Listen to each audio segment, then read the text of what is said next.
Hi hello friends, welcome to Haji's kitchen and beauty tips. இன்றைக்கி நம்ம கிச்சனில் என்னென்னு கேட்டிங்கன்னா, இன்றைக்கி மொஹரம், அதனால் எங்கள் வீட்டில் ஸ்பெஷலாக பலோகானாவும் மட்டன் குருமா தான் செஞ்சுருக்கோம். பலோகானா ஒயிட் குஸ்காவை தான் நாங்கள் பலோகானான்னு சொல்லுவோம். இது ரொம்ப டேஸ்டியாக இருக்கும்.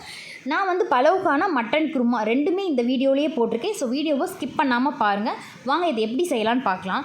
நான் இன்றைக்கி ஒரு 3/4 கிலோ சீரக சம்பா அரிசி எடுத்திருக்கேன். இதை ஒரு 20 நிமிஷம் நல்லா ஊற விட்டுடலாம்.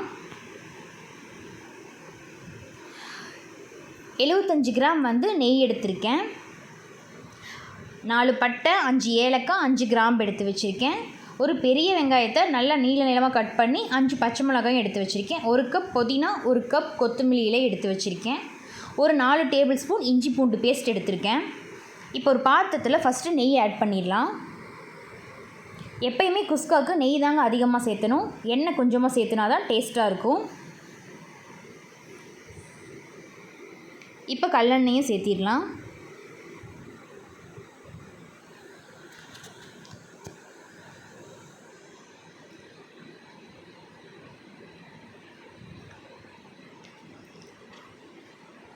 இப்போ நம்ம எடுத்து வச்ச பட்டை, கிராம்பு, ஏலக்காய் 3ஐயும் சேர்த்திடலாம்.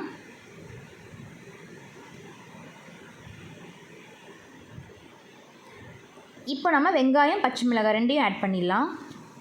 வெங்காயம் நல்லா பொன்னிறம் ஆகிற வரைக்கும் வதக்கி விட்டுக்கலாங்க.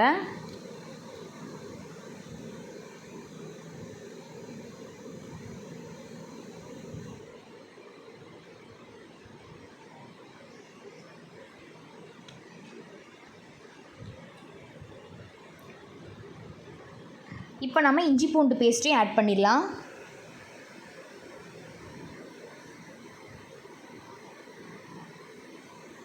இஞ்சி பூண்டு பேஸ்ட் ஒரு 50 கிராம் சேர்த்திருக்கேனா.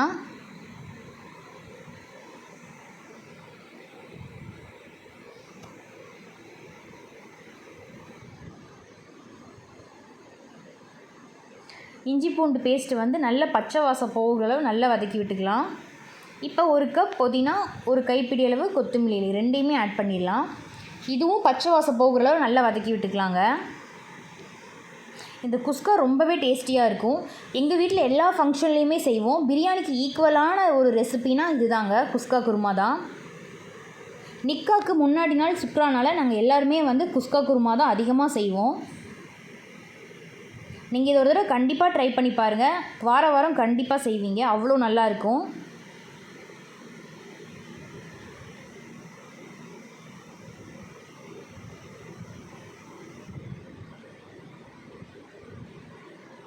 இப்போ தேவையான அளவு கல்லுப்பு ஆட் பண்ணிக்கலாம். இது எல்லாமே நல்ல பச்சை வாசம் போகிற அளவு வதக்கி விட்டுக்கலாம். அப்போ தான் சாப்பாடு நல்ல டேஸ்ட்டாக வரும்.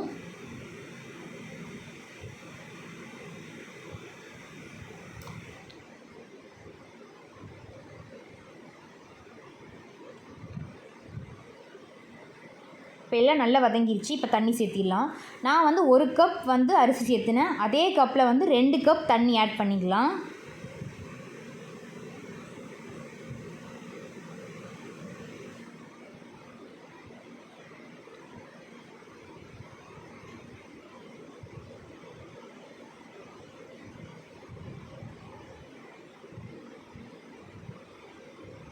இது நல்லா கலந்து விட்டுக்கலாம். இது நல்ல தண்ணி கொதித்து வரும்போது நம்ம அரிசி சேர்த்திடலாம்.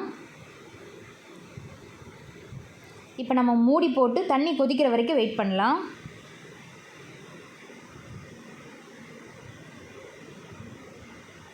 நான் அரிசியை ஒரு 2 டைம்ஸ் நல்லா கழிஞ்சு எடுத்துகிட்டு வந்துட்டேன். தண்ணி நல்லா கொதிச்சிருச்சுங்க. இப்போ நம்ம அரிசியை சேர்த்திடலாம். சீரக சம்பா அரிசி எப்பயுமே லைட்டாக அலசணும், இல்லைன்னா அரிசி உடஞ்சிரும். அதே மாதிரி 2 தடவை கழிஞ்சால் போதுங்க, அதிகமாக கழிய வேண்டாம். ஏன்னா சீரக சம்பா அரிசியே ஸ்மெல் தான் ரொம்ப நல்லாயிருக்கும். நம்ம அதிகமாக கழிஞ்சோம்னா அந்த வாசம்லாம் போயிடும்.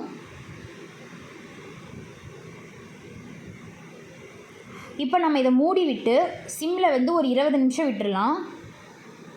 எப்பயுமே அரிசி சேர்த்ததுக்கப்புறம் ஸ்பீடில் வைக்காதீங்க, அரிசியெலாம் நல்லா குழஞ்சி போயிடும் சாதம்லாம். இப்போ 20 நிமிஷம் ஆயிடுச்சு. ஓப்பன் பண்ணி பார்த்துடலாம். நடுவில் திருப்பி விடுங்க. நான் அப்படி தான் கொஞ்சம் கொஞ்சமாக திருப்பி விட்டேன், இல்லைன்னா அடி பிடிச்சிக்கும். பாருங்கள், சாப்பாடு குலையாமல் நல்லா வந்திருக்கு.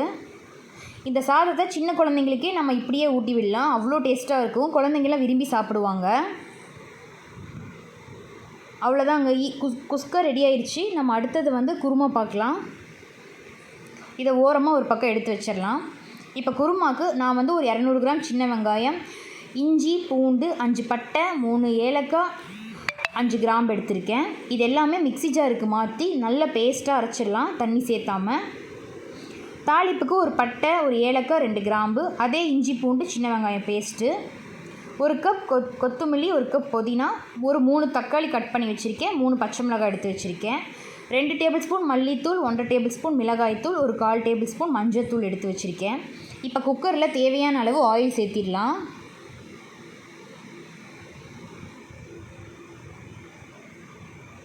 ஆயில் வந்து நல்லா சூடாகட்டும். இப்போ நம்ம எடுத்து வச்ச பட்டை கிராம்பு ஏலக்காவை சேர்த்திடலாம்.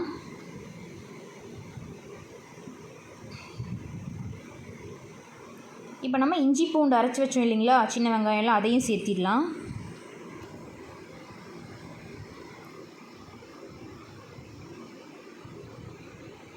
இதெல்லாம் பச்சை வாசம் போகிற அளவு நல்லா வதக்கி விட்டுக்கலாம்.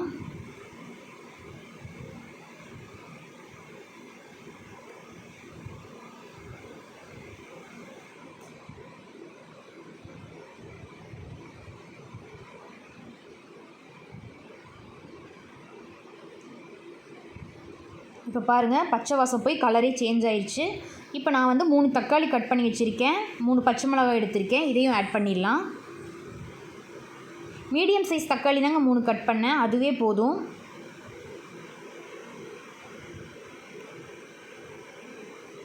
தக்காளியும் நல்லா வதங்கி வரட்டும்.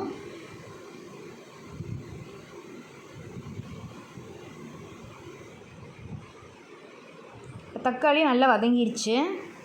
இப்போ நம்ம எடுத்து வச்ச மல்லித்தூள், மிளகாய்த்தூள், மஞ்சள் தூள் ஆட் பண்ணிடலாம். இதையும் நல்லா கலந்து விட்டுக்கலாம்.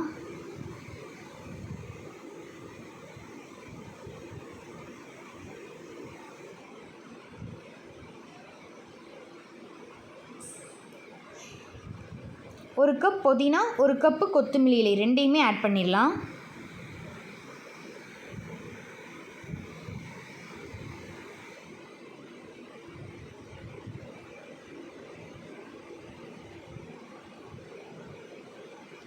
இப்போ இதெல்லாம் நல்லா பச்சை வாசம் போகிறவரை நல்லா வதக்கி விட்டுக்கலாம்.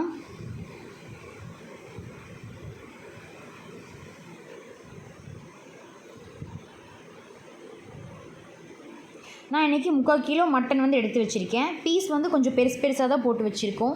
ஏன்னா வந்து கொஞ்சம் விசில் விடும்போது வந்து மட்டன் வந்து உடஞ்சிரும். அதனால் குருமாவுக்கு கொஞ்சம் பீஸ் வந்து பெருசாக போட்டுக்கலாம். இப்போ நம்ம மட்டனையும் ஆட் பண்ணிடலாம். இப்போ மட்டனை மசாலா கூட ஒரு 10 நிமிஷம் நல்லா கலந்து விட்டுக்கலாம்.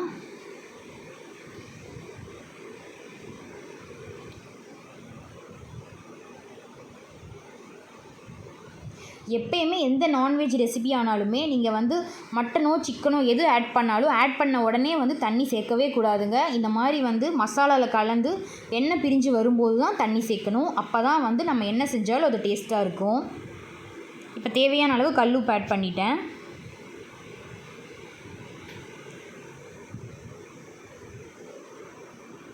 இப்போ பாருங்கள், எண்ணெய் பிரிஞ்சு வெளியே வர ஆரம்பிச்சிருச்சு. இப்போ தேவையான அளவு தண்ணி ஆட் பண்ணிடலாம். இப்போ நம்ம இதை மூடி ஒரு 5 விசில் விட்டுடலாம். பாருங்கள், 5 விசில் விட்டதுக்கப்புறம் மட்டன்லாம் ரொம்ப சாஃப்டாக குக் ஆயிடுச்சு.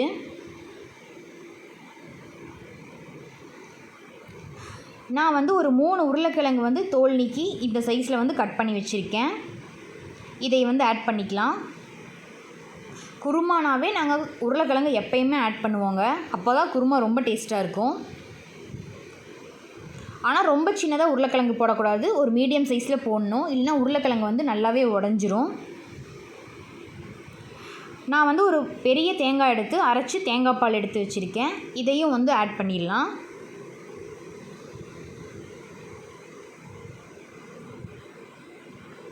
இதெல்லாம் நல்லா கலந்து விட்டுக்கலாம். இது ஒரு 15 நிமிஷம் வேகட்டும். அதுக்குள்ளே வந்து உருளைக்கிழங்கு வெந்துருங்க. குழம்பும் ஓரளவு திக்னஸ் ஆயிரும். இதில் கடைசியாக நான் வந்து ஒரு 1/2 லெமன் எடுத்து வச்சுருக்கேன். இதை வந்து பிழிஞ்சு விட்டுக்கலாம்.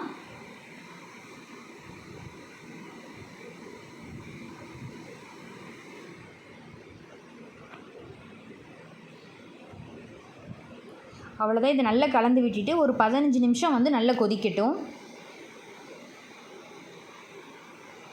அதுக்குள்ளே நம்ம கொஞ்சமாக தயிர் சட்னி செஞ்சிடலாம். நான் வந்து கொஞ்சமாக தயிர் எடுத்து வச்சுருக்கேன். ஒரே ஒரு பெரிய வெங்காயம் குட்டி குட்டியாக கட் பண்ணி வச்சுருக்கேன் நீல வாக்கில், அதையும் ஆட் பண்ணிக்கிறேன். கொஞ்சமாக பச்சை மிளகாய், கொத்தமல்லி இலை, இது ரெண்டையும் ஆட் பண்ணிக்கலாம். தேவையான அளவு சால்ட், இதையும் ஆட் பண்ணி தயிர் சட்னியை நல்லா கலந்து விட்டுக்கலாம். கைவிடாமல் கலக்கிக்கோங்க, அப்போ தான் நைட்டும் கெடாமல் இருக்கும். கைவிட்டு கலந்தால் நைட் சாப்பிட முடியாதுங்க. இந்த மாதிரி ஸ்பூன்லேயே வந்து நல்லா கலந்து விட்டுக்கலாம். அவ்வளோதான், தயிர் சட்னி ரெடி ஆயிடுச்சு.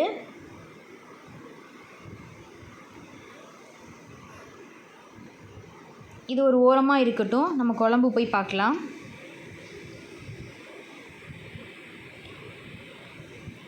இப்போ பாருங்கள், உருளைக்கிழங்கு நல்லா வெந்துருச்சு,